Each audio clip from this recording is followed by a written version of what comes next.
জমি বিক্রির প্রলোভন দেখিয়ে অর্থ আত্মসাৎ। ভুক্তভোগী পরিবারের সংবাদ সম্মেলন।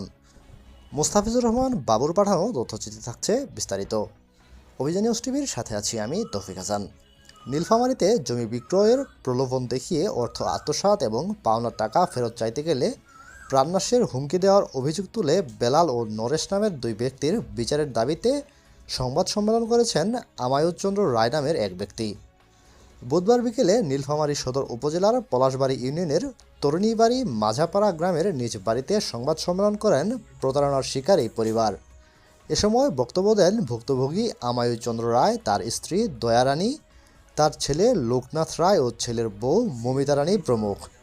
আমায়ু জানান, 10 জুলাই 2024 তারিখে নরেশ টাকা নেওয়ার জন্য আমায়ুর ছেলের লোকনাথকে তার বাড়িতে ডাকেন, কিন্তু তাদের টাকা না দিয়ে উল্টো গালিগালাজ করে এবং প্রাণনাশের হুমকি দেন।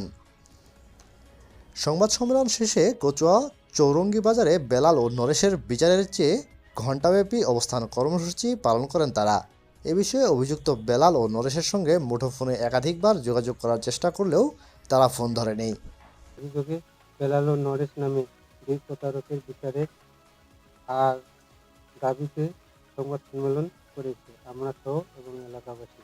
আমি 12 বছর আগে কুসুনাথ নামে এক ব্যক্তি 13 শতক জমি কেনার জন্য 1.5 লক্ষ টাকা প্রদান করেন এবং কুসুনাথ 13 শতক জমি দখল আমাকে বরাবর ছেড়ে দেন, কিন্তু কুসুনাথ 6.5 শতক জমি দলিল করে দিলেও অবশিষ্ট জমি লিখে দিতে টালবাহানা শুরু করে। এই অবস্থার সুযোগ নিয়ে বেলাল ও নরেশ আমাকে প্রস্তাব দেয় যে 1 লক্ষ টাকা দিলে তারা কুসুনাথকে বাকি জমি লিখে দিতে বাধ্য করবে।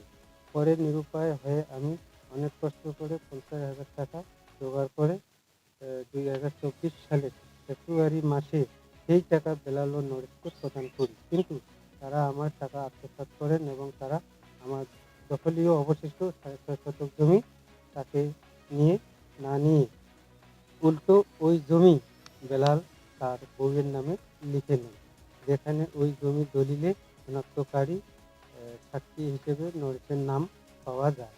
এখন আমাকে তারা টাকা ফেরত দিচ্ছে না, উল্টো টাকা চাইতে গেলে আমাকে প্রাণনাশের হুমকি দেওয়া হচ্ছে। এমনকি আমাকে ও আমার পরিবারকে গ্রাম ছাড়া করাও হুমকি দিচ্ছে। বেলাল ও নরেশ সহ তাদের লোক